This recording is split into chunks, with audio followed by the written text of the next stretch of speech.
Nako, masakit ito para sa mga anti-Duterte.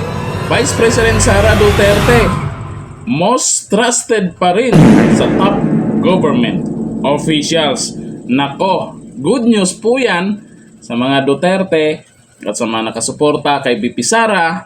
Lalo na ngayon, nagdiriwang po si BP Sara ng 46 na kaarawan. Mukhang hindi halata Ito yung video. Nananatiling si Vice President Sara Duterte ang pinakapinagkakatiwalaan sa mga pangunahing opisyal ng gobyerno sa bansa. Batay sa pinakabagong online survey ng Tangere App, nakakuha ng 60% na trust rating si BP Duterte habang 52% naman ang kanyang satisfaction rate. Siraan nyo pa. Kulang pa. Oo. Doblehin nyo na yung ginagawa nyo kasi mukhang nahihirapan kayong siraan si BP Sara. Lalong lumalakas Oo. Siya yung sa lahat ng nasa gobyerno ay mukhang talagang si BP Sara. Consistent. Ang sakit sa tainga sa mga para sa mga anti-Duterte. Ang sakit sa tainga yan. Oo.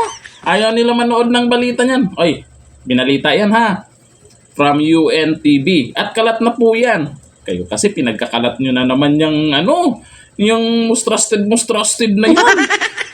Lalo na sa Mindanao, sa Visayas, kahit dito sa Luzon. Marami pa rin nagtitiwala kay Vice President Sara Duterte. Kay Tambi kaya? Bakit ganun? Kulang pa ba yung bigas na pinamimigay? Naku, push mo yan.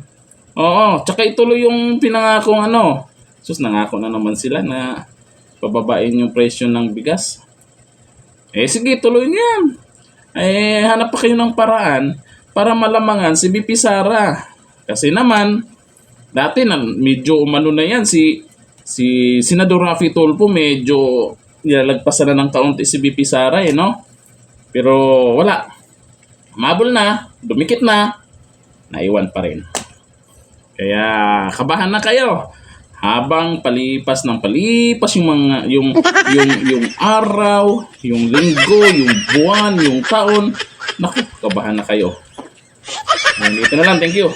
Bye-bye.